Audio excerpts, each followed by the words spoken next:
മക്കളെ, കുറച്ച് സത്യങ്ങൾ നിങ്ങൾക്ക് പറഞ്ഞു തരാൻ വേണ്ടിയിട്ടാണ് ഞാൻ വന്നിരിക്കുന്നത്. ഈ വീഡിയോയിൽ പറയുന്ന കാര്യങ്ങളുടെ അടിസ്ഥാനത്തിൽ നിങ്ങൾ ചെറിയ ചെറിയ മാറ്റങ്ങൾ നിങ്ങളുടെ പഠനത്തിലും നിങ്ങളുടെ ജീവിതത്തിലും വരുത്തിയാൽ ഞാൻ അവസാനം പറയുന്ന കാര്യം നടക്കും. അതിൽ ഫസ്റ്റ് കാര്യമാണ് മക്കളെ ഇത്. നിങ്ങൾ ചെറുപ്പത്തിലായിരുന്നപ്പോൾ നിങ്ങൾക്ക് കുറേ ആഗ്രഹങ്ങൾ ഉണ്ടായിരുന്നില്ലേ? എഞ്ചിനീയർ ആവണം, ഡോക്ടർ ആവണം, പൈലറ്റ് ആവണം. എന്താണ് നിങ്ങളുടെ ഇപ്പോഴത്തെ ആഗ്രഹം? എന്താണ് നിങ്ങളുടെ ഇപ്പോഴത്തെ ഡ്രീം? എന്താണ് നിങ്ങൾ ഡ്രൈവ് ചെയ്യുന്നത്? കാരണം നിങ്ങൾ ആലോചിച്ച് നോക്ക്, നിങ്ങളെ ഒന്നും ഡ്രൈവ് ചെയ്യാനില്ലെങ്കിൽ പിന്നെ നിങ്ങൾ എങ്ങനെയാണ് പഠനത്തിൽ ഇമ്പ്രൂവ് ആവുക? പിന്നെ എങ്ങനെയാണ് നിങ്ങൾക്ക് A+ കിട്ടുക? എന്തെങ്കിലും നമ്മളൊക്കെ ഡ്രൈവ് ചെയ്യാൻ വേണ്ടേ? പേടി ഒരു മോശമില്ലാത്ത ഡ്രൈവറാണ്. എന്തിന്? പരീക്ഷ പാസ്സാവാൻ വേണ്ടി മാത്രം. പക്ഷെ പരീക്ഷയിൽ A+ കിട്ടാനും അത് ഓരോ വർഷങ്ങളും ഓരോ പരീക്ഷയിൽ കിട്ടിക്കൊണ്ടിരിക്കാനും പേടി ഒരു നല്ല മോട്ടിവേഷൻ അല്ല. അതിന് ശരിക്കത്തെ ഡ്രീമാണ്. അപ്പോൾ എന്താണെന്നുള്ള ആരും നിങ്ങൾ ഒന്നും കൂടി ആലോചിച്ച് നോക്കുക. അതിനെ പലരും മറന്നിട്ടുണ്ടാവും, സീരിയസ് ആയിട്ട് എടുക്കുന്നുണ്ടാവില്ല നിങ്ങളുടെ ഡ്രീമിനെ. നിങ്ങൾ അതിനൊന്ന് സീരിയസ് ആയിട്ട് എടുത്ത് നോക്കണോ? നിങ്ങളുടെ മൊത്തത്തിലെ ആറ്റിറ്റ്യൂഡ് അങ്ങോട്ട് മാറും. കാരണം നിങ്ങൾ ഇനി മുതൽ പഠിക്കുന്നത് എന്തിനായിരിക്കും? ആ ഒരു ഡ്രീമിലേക്ക് എത്താൻ വേണ്ടിയിട്ടായിരിക്കും. അല്ലാതെ ആരെയും പേടിച്ചിട്ടോ അല്ലെ ആരെയും പ്രൂവ് ചെയ്യാൻ വേണ്ടിയിട്ടോ ഒന്നുമല്ല. നിങ്ങൾക്ക് നിങ്ങളുടെ ആഗ്രഹത്തിലേക്ക് എത്താൻ വേണ്ടിയിട്ടാണ്. അപ്പോൾ അതിൽ നിങ്ങൾ ആദ്യം ഫോക്കസ് ചെയ്യണം. അത് കമൻറ്റ് ബോക്സിൽ ആദ്യം കമൻറ്റ് ചെയ്യും. രണ്ടാമത്തെ കാര്യം നിങ്ങൾ മനസ്സിലാക്കേണ്ട സത്യം, നിങ്ങൾ ആ ഡ്രീമിലേക്ക് എത്തണമെങ്കിൽ ഇന്നത്തെ കാലത്ത് അതെന്തിലൂടെ പറ്റുള്ളൂ? നന്നായിട്ട് പഠിക്കുന്നതിലൂടെ പറ്റുള്ളൂ. അപ്പോൾ പഠിക്കുന്നതിൻ്റെ ആദ്യത്തെ ഒബ്ജക്റ്റീവ് എന്തായിരിക്കണം? നിങ്ങളുടെ ആ ഒരു ഡ്രീം കരിയറിലേക്ക് എത്താൻ തന്നെയായിരിക്കണം. ഇനി എങ്ങാനും നിങ്ങൾക്ക് ആ ഡ്രീം കരിയർ മാറിയാലോ? സാർ ഇപ്പോൾ എനിക്ക് ഇതാണ് ആഗ്രഹം, +2 എത്തുമ്പോൾ എൻ്റെ ആഗ്രഹം മാറിയാലോ? മക്കളെ, നിങ്ങളുടെ ആഗ്രഹം മാറിയാലോ നിങ്ങളുടെ ഈ ലോകത്തിൽ ഇന്ന് അവൈലബിൾ ആയിട്ടുള്ള ഏത് കരിയറിലേക്കും ഏത് നല്ല കോളേജിലേക്കും നിങ്ങൾക്ക് അഡ്മിഷൻ കിട്ടി നിങ്ങൾക്ക് നന്നായിട്ട് പഠിക്കണം എന്ന് ആഗ്രഹം ഉണ്ടെങ്കിൽ നിങ്ങൾക്ക് നല്ല മാർക്ക് വേണം. മാർക്കിലുപരി നിങ്ങൾക്ക് നല്ല നോളേജ് വേണം. ആ നോളേജ് ഉണ്ടാക്കാൻ പറ്റിയ ആകെയുള്ള സമയം എന്നാണ്? നിങ്ങൾ ഈ സ്കൂളിൽ പഠിക്കുമ്പോഴാണ്. നാളെ കോളേജിൽ പോകുമ്പോൾ ആരും നിങ്ങളുടെ പുറകെ നിങ്ങളെ പഠിപ്പിക്കാനൊന്നും വരില്ല. അവിടെ വേണം നിങ്ങൾ പഠിച്ചോണം. പക്ഷെ അത് നല്ല സ്ഥലങ്ങളിൽ എത്തിയാൽ മാത്രമേ നിങ്ങൾക്ക് അവിടെയും നന്നായി പഠിക്കാൻ പറ്റുള്ളൂ. അപ്പോൾ അതിൻ്റെ ഫസ്റ്റ് സ്റ്റെപ്പ് എന്താണ്? ഈ സ്കൂളിലെ പഠനം തന്നെയാണ്. അതിൽ മാർക്കും ഉൾപ്പെടും, നിങ്ങൾ ഉണ്ടാക്കാൻ പോകുന്ന നോളേജും അവിടെ മാറ്റർ ചെയ്യും. അപ്പോൾ രണ്ടും നിങ്ങൾ മാക്സിമം ഉണ്ടാക്കാൻ വേണ്ടി ശ്രമിക്കണം. കാരണം നിങ്ങൾക്ക് ഏത് കോളേജ് കിട്ടുന്നു അതിനനുസരിച്ചുള്ള ഫ്രണ്ട്സ് ആയിരിക്കും നിങ്ങൾക്ക് ഉണ്ടാവുക. നിങ്ങൾക്ക് നല്ല കോളേജിലാണ് നിങ്ങൾക്ക് അഡ്മിഷൻ കിട്ടുന്നതെങ്കിൽ, നിങ്ങൾ നല്ല കോളേജിൽ പഠിക്കാൻ പറ്റുമെങ്കിൽ നിങ്ങളുടെ ഫ്രണ്ട്സും ആ ലെവലിലുള്ള ആൾക്കാരായിരിക്കും. അവർ നിങ്ങളെ മോട്ടിവേറ്റ് ചെയ്യും. ഞാൻ 2 വർഷം IIM പഠിച്ച സമയത്ത് എനിക്ക് ഏറ്റവും വലിയ മോട്ടിവേഷനായിട്ട് തോന്നിയത് എൻ്റെ കോളേജിലെ ക്യാമ്പസോ അവിടുത്തെ ഫെസിലിറ്റീസോ ഒന്നും അല്ല, എൻ്റെ കൂടെ പഠിക്കുന്ന ആൾക്കാരാണ്. കാരണം അവരൊക്കെ എന്നെക്കാളും വേറെ ലെവലിലാണത്. അപ്പോൾ അവരുടെ ആ ലെവലിലേക്ക് എത്താൻ വേണ്ടിയിട്ടാണ് നമ്മൾ നോക്കിക്കൊണ്ടിരിക്കുക എല്ലാ ദിവസവും. അവരിൽ നിന്ന് എന്തൊക്കെയാണ് പഠിക്കാൻ പറ്റുക, അവരുടെ ആ ഡ്രൈവിൽ നിന്ന് നമുക്ക് എന്തൊക്കെ മനസ്സിലാക്കാൻ പറ്റും എന്നുള്ള കാര്യങ്ങളാണ് നമ്മൾ നോക്കിക്കൊണ്ടിരിക്കുക. അത് വേറെ ലെവൽ ഡ്രൈവ് ആയിരിക്കും. നേരെ മറിച്ച് നിങ്ങളുടെ ലൊക്കട കോളേജിൽ അഡ്മിഷൻ എടുക്കുന്നത് നിങ്ങളുടെ ഫ്രണ്ട്സും അങ്ങനെ തന്നെ ആയിരിക്കും. അവർ നിങ്ങളെ താഴേക്ക് വലിക്കാനാണ് ശ്രമിക്കുക. നിങ്ങളുടെ ലൈഫിൽ നിങ്ങൾ താഴേക്കായി പോകും. അപ്പോൾ ഈ ഒരു കാര്യം ഭയങ്കര അധികം മാറ്റർ എന്നുള്ള കാര്യം മനസ്സിലാക്കുക. കാരണം നിങ്ങളുടെ കോളേജും നിങ്ങളുടെ ഫ്രണ്ട്സും ആ അറ്റ്മോസ്ഫിയർ അവിടുത്തെ പ്രൊഫസേഴ്സും ഒക്കെ ആയിരിക്കും നിങ്ങളെ ഷേപ്പ് ചെയ്യാൻ പോകുന്നത്. അങ്ങനെ വരുമ്പോഴായിരിക്കും നിങ്ങൾക്ക് നല്ലൊരു ജോലി കിട്ടുക. നല്ലൊരു ജോലി കിട്ടുമ്പോഴാണോ നിങ്ങൾക്ക് നാളെ ഒരു കല്യാണം കഴിക്കാൻ പറ്റുക. ആണുങ്ങളാണ് പെൺകുട്ടികളാണെങ്കിലും അങ്ങനെ നല്ലൊരു പാർട്ട്ണറിനെ കിട്ടുമ്പോഴല്ലേ നമ്മുടെ ലൈഫ് ഹാപ്പി ആവുള്ളൂ, നല്ല കുട്ടികളാവുള്ളൂ. അപ്പോൾ ഈ രീതിയിൽ വേണം നിങ്ങൾ ചിന്തിക്കാൻ വേണ്ടി. You should have A long term vision. അപ്പോൾ ഈ പഠനത്തിലൂടെയാണ് നിങ്ങൾ അതിലേക്ക് എത്താൻ പോകുന്നത്. അപ്പോൾ ഇതൊക്കെ പറയുമ്പോൾ ചില കുട്ടികൾ ആലോചിക്കുന്നുണ്ടാവും, സാർ നമുക്ക് പഠിക്കാതെയും സക്സസ്ഫുൾ ആകാൻ പറ്റുന്ന കരിയേഴ്സ് ഇല്ലേ? ബിസിനസ് തുടങ്ങുക, കണ്ടന്റ് ക്രിയേറ്റർ ആവുക, അത് ഇത് എന്ന് പറഞ്ഞിട്ട് പഠിക്കാതെ നമുക്ക് ചെയ്യാൻ പറ്റില്ലേ? മക്കളെ മനസ്സിലാക്കണം, അതൊക്കെ പണ്ടത്തെ കാര്യമാണ്.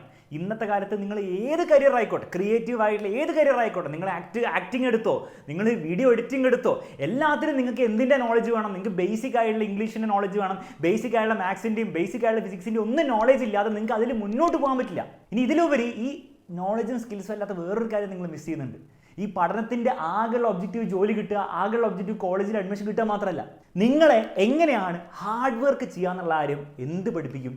ഈ സ്കൂൾ ജീവിതം പഠിപ്പിക്കും. കാരണം നിങ്ങൾ ആലോചിച്ച് നോക്കും, നിങ്ങൾ ഏത് കരിയറിലെത്തിയാലും ബിസിനസ് ആയിക്കോട്ടെ, കണ്ടന്റ് ക്രിയേഷൻ ആയിക്കോട്ടെ, എന്തും ആയിക്കോട്ടെ, അവിടെ പണിയെടുക്കാത്ത ആൾക്ക് ഒരിക്കലും എന്ത് ചെയ്യാൻ പറ്റില്ല? സക്സസ്ഫുൾ ആകാൻ പറ്റില്ല. അപ്പോൾ ആ പണിയെടുക്കുന്ന ശീലം നിങ്ങൾ എന്നാണ് ഉണ്ടാകാൻ പോകുന്നത്? നാളെ 12ാം ക്ലാസ് കഴിഞ്ഞ് പെട്ടെന്ന് പുറത്തിറങ്ങുമ്പോൾ പെട്ടെന്ന് അങ്ങോട്ട് വരുന്ന ശീലം അല്ല. It is A quality you build from your childhood. ഈ ക്വാളിറ്റി നിങ്ങൾ ഇപ്പോൾ ബിൽഡ് ചെയ്തെടുത്തില്ലെങ്കിൽ നാളെ പെട്ടെന്ന് അത് ഒരു ദിവസം പൊട്ടി മുളയ്ക്കാൻ പോകുന്നില്ല. അപ്പോൾ അത് ബിൽഡ് ചെയ്യാനുള്ള ഏറ്റവും ബെസ്റ്റ് ടൈം എന്താണോ? ഈ പഠിത്തമാണ്. കാരണം പഠിക്കുന്നത് നമുക്ക് ആർക്കും വലിയ താല്പര്യമില്ലാത്ത കാര്യമാണ്. ആ താല്പര്യമില്ലാത്ത കാര്യം എത്രത്തോളം ഡെഡിക്കേറ്റഡ് ആയിട്ട് ചെയ്യുന്നു എങ്ങനെയാണ് നമ്മൾ ഹാർഡ് വർക്ക് എന്ന് വിളിക്കുക. ഫുട്ബോൾ കളിക്കുന്ന ഹാർഡ് വർക്ക് അല്ല, അത് നമുക്ക് ഇഷ്ടമുള്ള കാര്യമാണ്. അല്ലെങ്കിൽ കമ്പ്യൂട്ടറിൽ ഗെയിം കളിക്കുന്ന, ഇൻസ്റ്റാഗ്രാമിൽ സ്ക്രോൾ ചെയ്യുന്ന ഹാർഡ് വർക്ക് അല്ല, കാരണം ഇഷ്ടമുള്ള കാര്യമാണ്. അപ്പോൾ നമ്മൾ ഹാർഡ് വർക്ക് ഒരിക്കലും പറയില്ല. 3 മണിക്കൂർ നിങ്ങൾ ചെയ്ത ഹാർഡ് വർക്ക് എന്ന് പറയുക. ഇഷ്ടമില്ലാത്ത, താല്പര്യം കുറവുള്ള കാര്യങ്ങൾ ചെയ്യുമ്പോഴാണ് ഹാർഡ് വർക്ക് എന്ന് പറയുക. ആ ഒരു കാര്യം നിങ്ങൾക്ക് ഇനി ഫ്യൂച്ചറിൽ ആവശ്യമുണ്ടാവും. നിങ്ങൾ ഏത് പ്രൊഫഷനിൽ പോയാലും ആ പ്രൊഫഷൻ്റെ ഭാഗമായിട്ട് നിങ്ങൾക്ക് വലിയ താല്പര്യമില്ലാത്ത കാര്യങ്ങൾ നിങ്ങൾ ചെയ്തേ പറ്റുന്നുണ്ടാവുള്ളൂ. അത് ചെയ്യുന്ന ആ ഒരു ശീലം ഉണ്ടാക്കിയെടുക്കുക ഇപ്പോഴാണ് അത് മനസ്സിലാക്കുക. ഇനി മൂന്നാമത്തെ ഒരു കാര്യം കൂടെ നിങ്ങൾ മനസ്സിലാക്കേണ്ടത്, നിങ്ങൾക്ക് നിങ്ങളുടെ പേരൻസ് വേറെ എന്തെങ്കിലും റെസ്പോൺസിബിലിറ്റി തന്നിട്ടുണ്ടോ? ഈ വീഡിയോ കാണുന്ന എല്ലാ കുട്ടികളും നിങ്ങൾ ഫോണിലോ കമ്പ്യൂട്ടറോ ഒക്കെ ഇരുന്നിട്ടായിരിക്കും കാണുന്നത്. അപ്പോൾ എനിക്ക് ഉറപ്പാണ് ഈ വീഡിയോ കാണുന്ന കുട്ടികൾക്ക് നിങ്ങളുടെ ലൈഫിൽ പേരൻസ് ആയിട്ട് നിങ്ങൾക്ക് വേറെ തലവേദനകളൊന്നും തന്നിട്ടുണ്ടാവില്ല. ആകെയുള്ള ഒരു പണി എന്താണ്? ഈ പഠിക്കുക മാത്രമല്ലേ ഉള്ളൂ. അപ്പോൾ നിങ്ങളൊന്ന് ആലോചിച്ച് നോക്കട്ടോ, ഈ ഒറ്റ കാര്യം പഠിക്കുക എന്നുള്ള ഒറ്റ കാര്യത്തിൽ അത് നിങ്ങൾക്ക് വൃത്തിക്ക് ചെയ്യാൻ പറ്റിയില്ലെങ്കിൽ നാളെ 100 കാര്യങ്ങൾ എങ്ങനെ നിങ്ങൾ വൃത്തിക്ക് ചെയ്യാൻ പറ്റുക? അപ്പോൾ അതൊരു ട്രെയിനിങ് ആയിട്ട് കാണാം. ഓക്കെ, നിങ്ങൾ ഫിസിക്സ് പഠിച്ചിട്ട് എന്താ കാര്യം, മാത്സ്, അതൊന്നും നിങ്ങൾ ആലോചിക്കേണ്ട ആവശ്യമില്ല. നിങ്ങൾക്ക് ഒരു കാര്യം തന്നില്ല, അത് നിങ്ങൾക്ക് വൃത്തിക്ക് ചെയ്യാൻ പറ്റുമോ? അത് വൃത്തിക്ക് ചെയ്യാൻ പറ്റിയാലേ നാളെ 10 കാര്യങ്ങൾ അല്ലെങ്കിൽ 100 കാര്യങ്ങൾ ജീവിതത്തിൽ വരുമ്പോൾ അത് വൃത്തിക്ക് ചെയ്യാൻ പറ്റുള്ളൂ. അതിൻ്റെ ട്രെയിനിങ് ആയിട്ട് കാണുക. അപ്പോൾ ഈ 3 കാര്യങ്ങളാണ് നിങ്ങളുടെ പഠിക്കാൻ വേണ്ടിയിട്ടുള്ള ആരും മോട്ടിവേറ്റ് ഉണ്ട്. ഒബ്വിയസ്ലി അതിൽ ഡ്രീം ഒരു ഭാഗമാണ്. കാരണം ഡ്രീമാണ് ആ ഉള്ളിൽ നിന്ന് വരുന്ന ഇൻട്രൻസിക് മോട്ടിവേഷൻ തരുന്നത്. ബാക്കിയുള്ള ഈ 3 കാര്യങ്ങളുണ്ടെന്ന് ആരും മനസ്സിലാക്കി. ഇത് മനസ്സിലായെങ്കിൽ മനസ്സിലായി സാർ എന്ന് പറയാം. ഇനി കുറച്ചും കൂടി കാര്യങ്ങളുണ്ട് എനിക്ക് പറയാം. ഇതൊക്കെ കേൾക്കുമ്പോഴത്തേക്ക് നിങ്ങൾ എനിക്കറിയാം കുറേ ഉള്ള ആലോചിക്കുന്നുണ്ടോ, സാർ അത് അങ്ങനെയൊന്നല്ല, എനിക്ക് പഠിക്കാനൊക്കെ കുറേ പ്രശ്നങ്ങളുണ്ട്, വീട്ടിൽ പേരൻസ് ശരിയല്ല, അവരിങ്ങനെ കുറേ ഇങ്ങനെ ദേഷ്യം പിടിക്കും, ഇതാക്കും, കച്ചറയാണ്, സ്കൂളിലെ ടീച്ചേഴ്സ് ഭയങ്കര ഡീമോട്ടിവേറ്റിംഗ്, അവന്മാർക്ക് പഠിപ്പിക്കാൻ അറിയില്ല, അങ്ങനെ കുറേ എക്സ്ക്യൂസ് നിങ്ങൾക്ക് പറയാനുണ്ടാവും അല്ലേ? നിർത്തിക്കോ. ഇന്ന് നിങ്ങൾ എക്സ്ക്യൂസ് നിർത്തിയില്ലെങ്കിൽ ഞാൻ ഗ്യാരണ്ടി ചെയ്യാണ്, നിങ്ങൾ ജീവിതകാലം മുഴുവൻ ഈ എക്സ്ക്യൂസും പറഞ്ഞുകൊണ്ടിരിക്കുകയായിരിക്കും. നിങ്ങൾ കോളേജിലെത്തുമ്പോൾ കോളേജിലെ പ്രൊഫസറിന് ചീത്ത പറയും, നിങ്ങൾ കോളേജിൻ്റെ അവിടുത്തെ പ്രശ്നത്തിന് അഡ്മിനിസ്ട്രേഷനെ ചീത്ത പറയും, നിങ്ങൾ നാളെ ജോലി എത്തിക്കഴിഞ്ഞാൽ നിങ്ങളുടെ ബോസിനെ നിങ്ങൾ ചീത്ത വിളിക്കും, അയാളുടെ കുഴപ്പമാണ്, ഇത് കുഴപ്പമാണ്, കമ്പനീനെ കുറച്ച് ചീത്ത പറയും. ഇങ്ങനെ ചീത്ത പറഞ്ഞ് എക്സ്ക്യൂസും പറഞ്ഞ് നിങ്ങൾ ജീവിതകാലം മൊത്തം ഒരു എക്സ്ക്യൂസ് മെഷീനായി മാറും. അത് ഇന്ന് മുതൽ നിർത്തിക്കും മക്കളെ. എല്ലാവർക്കും ലൈഫിൽ എല്ലാ പോയിന്റ്സിലും ബുദ്ധിമുട്ടുകളുണ്ടാവും. നിങ്ങൾ ഒരിക്കലും വിചാരിക്കരുത് നിങ്ങളുടെ ചുറ്റുമുള്ള ആൾക്കാരൊക്കെ നിങ്ങൾക്ക് വേണ്ടി, നിങ്ങൾക്ക് ലൈഫ് അടിപൊളിയാക്കാൻ വേണ്ടിയിട്ട് ഇങ്ങനെ ഒരുങ്ങിയിരിക്കുകയാണ്. എല്ലാവർക്കും അവരുടേതായ പ്രശ്നങ്ങളുണ്ടാവും. നിങ്ങളുടെ പേരൻസിന് പറയാൻ വേറെ കുറേ എക്സ്ക്യൂസ് ഉണ്ടാവും. നിങ്ങളെ പഠിപ്പിക്കുന്ന ടീച്ചേഴ്സിന് അവർക്ക് വേറെ ലൈഫിൽ പ്രശ്നങ്ങൾ ഉണ്ടാവുമോ? നമ്മൾ അന്വേഷിക്കാൻ പോകാറില്ല, അവർ പറഞ്ഞു നടക്കാറുണ്ടാവില്ല. അപ്പോൾ അവർ ഓരോ ആൾക്കാരുടെ ജീവിതത്തിൽ അവർക്ക് കുറേ പ്രശ്നങ്ങൾ നേരിടുന്നുണ്ടാവും. ഒരിക്കലും നിങ്ങൾ വിചാരിക്കരുത് മൊത്തം സൊസൈറ്റി നിങ്ങളങ്ങോട്ട് പുഷ് ചെയ്യാൻ വേണ്ടിയിട്ടുള്ള രീതിയിലാണ് ഉണ്ടാക്കിയിരിക്കുന്നത്. ഒരിക്കലുമല്ല. എക്സ്ക്യൂസുകൾ പറഞ്ഞുകൊണ്ടിരുന്നതാണെങ്കിൽ ജീവിതകാലം മൊത്തം അതേ പറയാനുണ്ടാവുള്ളൂ. അപ്പോൾ അത് പറയാൻ നിർത്തിയിട്ട് എന്താ ചെയ്യേണ്ടത്? ഉള്ള കാര്യം വെച്ച് മാക്സിമം ഉണ്ടാക്കാൻ നോക്കടോ. നിങ്ങൾക്കറിയില്ല എത്ര കഥകളുണ്ട്. ഒന്നുമില്ലാത്ത കുട്ടികൾ, പഠിക്കാൻ പൈസ ഇല്ലാതെ, സ്കൂളിൽ പോകാൻ പൈസ ഇല്ലാതെ, ഒന്നുമില്ലാത്ത കുട്ടികൾ വരെ എവിടെ എത്തിയിട്ടുണ്ട്. നിങ്ങൾ അങ്ങനെയല്ലല്ലോ, നിങ്ങൾക്ക് പഠിക്കാനുള്ള സൗകര്യമെങ്കിലും ഇല്ലേ? അത് മാക്സിമം യൂസ് ചെയ്യാൻ നോക്കുക. എക്സ്ക്യൂസ് നിർത്തുക. അത് വൃത്തികെട്ട കാര്യമാണ്, അത് നിർത്തിക്കോ. നെക്സ്റ്റ് കാര്യം, കോൺഫിഡൻസ് ഇല്ലായ്മ. അപ്പോൾ അടുത്ത നിങ്ങൾ ആലോചിക്കുന്നതായിരിക്കും, സാർ എനിക്ക് പഠിക്കാൻ കോൺഫിഡൻസ്, ഞാൻ മാത്സിൽ മോശമാണ്, ഞാൻ ഫിസിക്സിക്ക് മനസ്സിലാവില്ല, അപ്പോൾ ഞാൻ എന്താ, ഈ ബുദ്ധിയില്ല, പഠിക്കാനുള്ള ബുദ്ധിയില്ല. ഇവിടെ മക്കൾ നിങ്ങൾ മനസ്സിലാക്കേണ്ട ബേസിക് റിയാലിറ്റി എന്നറിയോ? ബുദ്ധി എല്ലാവർക്കും സെയിം അല്ല. ജനിക്കുമ്പോൾ തന്നെ ഓരോ ആൾക്കാർക്ക് വേറെ ലെവലിലായിരിക്കും ഉണ്ടാവുക. പക്ഷെ ഒരു കാര്യം എല്ലാവർക്കും സെയിം ആണ്, പ്രോഗ്രസ്.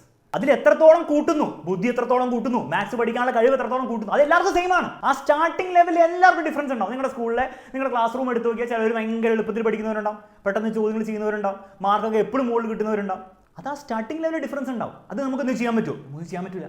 അപ്പോൾ ആ നിങ്ങളുടെ പഠിക്കുന്ന സ്കൂളിലെ ടോപ്പേഴ്സിനെക്കാളും വലിയ ബുദ്ധിമാനായുള്ള വേറെ ആൾക്കാരും നമ്മുടെ ലോകത്തുണ്ടാവും. നോബൽ പ്രൈസ് കിട്ടിയ ആൾക്കാർക്ക് അതിനേക്കാളും ബുദ്ധിയുള്ള ആൾക്കാരല്ലേ. അപ്പോൾ അതിന് നമുക്കൊന്നും ചെയ്യാൻ പറ്റില്ല. അതിനെപ്പറ്റി പറഞ്ഞുകൊണ്ടിരിക്കുകയാണ്, വീണ്ടും നിങ്ങൾ എക്സ്ക്യൂസാണ് പറഞ്ഞുകൊണ്ടിരിക്കുന്നത്. നിങ്ങൾ ചിന്തിക്കേണ്ടത് മാത്സിൽ ഞാൻ മോശമാണ്, ഓക്കെ, എനിക്ക് എങ്ങനെയാണ് നല്ലതാവാൻ പറ്റുക? എനിക്ക് നല്ലതാവാൻ പറ്റില്ല എന്നാണോ? അല്ല, എനിക്ക് നല്ലതാവാൻ പറ്റും, എനിക്ക് ബെറ്റർ ആവാൻ പറ്റും. എനിക്ക് എൻ്റെ ക്ലാസ്സിലെ ടോപ്പറിൻ്റെ അത്ര അടിപൊളിയാൻ പറ്റുമോ? എനിക്കറിയില്ല, എനിക്ക് പറയാൻ പറ്റില്ല, ചിലപ്പോൾ പറ്റുണ്ടാവില്ല. പക്ഷേ നിങ്ങളുടെ ലെവൽ ഇപ്പോൾ ഇവിടെയാണ്, ഒരു 20% നിങ്ങളുടെ പൊട്ടൻഷ്യലാണെങ്കിൽ അത് 50ലേക്ക് കയറ്റാം, അത് 60ലേക്കും 70ലേക്കും 80ലേക്കും ഒക്കെ കയറ്റാം, ബട്ട് വിത്ത് എഫേർട്ട്. അപ്പോൾ അതിന് വേണ്ടത് കോൺഫിഡൻസ് അല്ല. കാരണം കോൺഫിഡൻസ് നിങ്ങൾ മാർക്ക് ഉണ്ടാക്കി തരില്ല. കോൺഫിഡൻസ് നിങ്ങളുടെ ലൈഫിൽ മുന്നോട്ട് കൊണ്ടുപോകില്ല. എഫേർട്ടാണ് കൊണ്ടുപോകാൻ പോകുന്നത്. ആ എഫേർട്ട് എത്ര നിങ്ങൾ എടുക്കുന്നുവോ അത്രത്തോളം നിങ്ങൾക്ക് ബെനിഫിറ്റ് ഉണ്ടാവും. അത് എല്ലാവർക്കും ഒരേപോലെയാണ്. അവിടെ നിങ്ങളുടെ ബുദ്ധി മാറ്റർ ചെയ്യില്ല, അവിടെ നിങ്ങളുടെ മാത്സിലെ കഴിവ് മാറ്റർ ചെയ്യുക. ഈ കഴിവ് നമുക്ക് കൂട്ടാൻ പറ്റും. അപ്പോൾ ഇനിയുള്ള മുന്നിൽ അങ്ങ് ഒരിക്കലും ചിന്തിക്കും ഞാൻ മാത്സിൽ മോശം, ഞാൻ അതിലും മോശം, ഞാൻ ഇതിലും മോശം. ഞാനും അങ്ങനെ സ്കൂളിൽ ചിന്തിച്ചിട്ടുണ്ടായിരുന്നു, എനിക്ക് മാത്സ് ഒന്നും അത്ര വലിയൊന്നുമില്ല. പിന്നീട് എനിക്ക് മനസ്സിലായി, അല്ല അങ്ങനെയല്ല, പഠിച്ചാൽ പറ്റും, സമയം എടുക്കേണ്ടി വരും. ചിലപ്പോൾ ചില ആൾക്കാർക്ക് ചിലപ്പോൾ 1/2 മണിക്കൂറിൽ പഠിക്കുന്ന സാധനം ഞാൻ ചിലപ്പോൾ 2 മണിക്കൂർ ഇരിക്കേണ്ടി വരും. എന്താ കുഴപ്പം, എന്താ 2 മണിക്കൂർ ഇരിക്കണം ഞാൻ, അതാണ് എൻ്റെ ലെവല്. പക്ഷെ 2 മണിക്കൂർ ഇരുന്നാൽ ഞാൻ അവൻ്റെ ലെവലെത്തും. ഞാൻ 3 മണിക്കൂർ ഇരുന്നാൽ ഞാൻ അവൻ്റെ മുകളിലെത്തും. ആരുടെ ലൈഫിൽ മുകളിലെത്താൻ വേണ്ടിയിട്ടല്ല നമ്മൾ പഠിക്കേണ്ടത്, പക്ഷെ ഞാൻ പറയാം, ദിസ് ഇസ് ദി റിയാലിറ്റി. അപ്പോൾ അത് മനസ്സിലാക്കി ചെയ്താൽ നിങ്ങൾക്ക് ലൈഫിൽ മുന്നോട്ട് പോകും. അല്ലെങ്കിൽ നിങ്ങൾ എല്ലാ കാലവും ഈ കോൺഫിഡൻസ് ഇല്ലായ്മയിൽ തന്നെ നിൽക്കും. അത് മാത്സിൻ്റെ കാര്യത്തിൽ മാത്രമല്ല, ജീവിതത്തിൽ നാളെ ജോലി കിട്ടുമ്പോൾ അവിടെ, കോളേജിൽ അഡ്മിഷൻ കിട്ടുമ്പോൾ അവിടെ, എല്ലായിടത്തും ഇത് പറ്റൂല.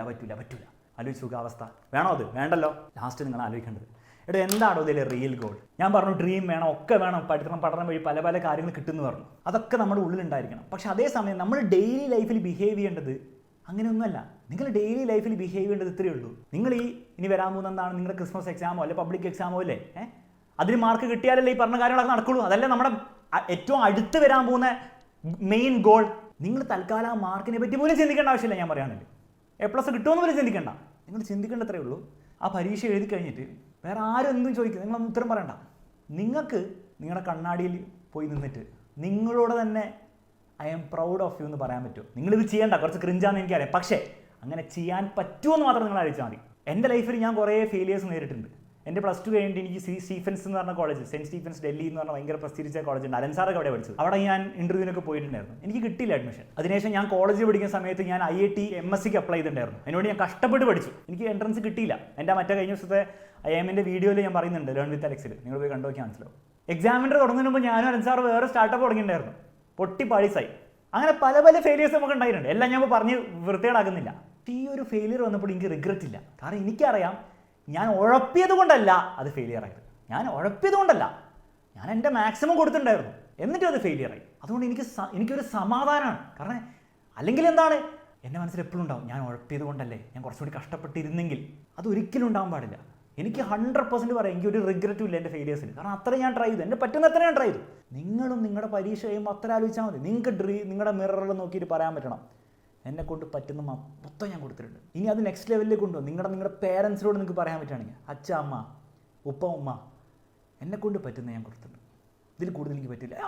നിങ്ങൾ ആലോചിച്ച് നോക്കുക, അവരുടെ അടുത്ത് നിങ്ങൾക്ക് അത് പറയാൻ പറ്റുമെങ്കിൽ അവർക്ക് അത് മനസ്സിലാക്കാനും പറ്റുള്ളൂ. പക്ഷേ അത് റിയൽ ആയിരിക്കണം, കള്ളായിരിക്കരുത്, അത് റിയൽ ആയിരിക്കണം. ഇനി സത്യം എന്താണെന്ന് വെച്ചാൽ മനസ്സിലാക്കുക. സത്യം എന്താണെന്ന് വെച്ചാൽ നിങ്ങൾ ആ റിയൽ എഫേർട്ട് ഇട്ട് കഴിഞ്ഞാൽ നിങ്ങൾ ആ ഗോളിലേക്ക് നിങ്ങൾ എത്തിയിരിക്കും. അതാണ് അതിൻ്റെ രസം, അതാണ് അതിൻ്റെ രസം. അപ്പോൾ നിങ്ങൾ പഠിക്കുമ്പോൾ നിങ്ങൾ A+ കിട്ടിയ ഫുൾ മാർക്ക് ചിന്തിക്കണ്ടോ? നിങ്ങൾ മാക്സിമം നിങ്ങളുടെ എഫേർട്ട് ഇടാൻ വേണ്ടി നോക്കുക. നിങ്ങളെ കൊണ്ട് പറ്റുന്ന സമയത്ത് നിങ്ങൾ പഠിക്കുക, അല്ല സമയത്ത് കളിക്കുക, എല്ലാം ചെയ്യാം. റിസൾട്ടിനെ പറ്റി നിങ്ങൾ കുറേ ആലോചിക്കും വേണ്ട. പക്ഷേ രസകരമായുള്ള കാര്യം, ഇങ്ങനെ ചെയ്താൽ റിസൾട്ട് വരും. ഈ വീഡിയോയിൽ പറഞ്ഞ കാര്യങ്ങളൊന്നും നിങ്ങൾ ഒരു നെഗറ്റീവ് ടോണിലെടുക്കരുത്. കുറച്ച് സത്യങ്ങൾ നിങ്ങൾ ഇപ്പോഴേ മനസ്സിലാക്കേണ്ടതുണ്ട്. അത് നിങ്ങളോട് ഇപ്പം തന്നെ പറയുക എന്നുള്ള responsibility as your teacher, as your brother എനിക്കുണ്ട്. അത് ഞാൻ വന്ന് പറഞ്ഞു എന്ന് മാത്രമേ ഉള്ളൂ. ഈ വീഡിയോയിലൂടെ എൻ്റെ ആകെയുള്ള ഉദ്ദേശത്രേ ഉള്ളൂ.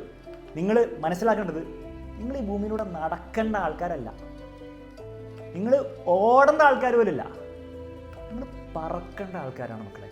അപ്പോൾ നമുക്ക് പറക്കണം. കമൻറ്റ് ബോക്സിൽ കമൻറ്റ് ചെയ്യുക, അടിച്ച് പൊളിച്ച് ഈ വീഡിയോയ്ക്ക് ശേഷം മോട്ടിവേറ്റഡ് ആയിട്ട് പോയിരുന്ന് പഠിക്കുക. നമുക്ക് കാണാം.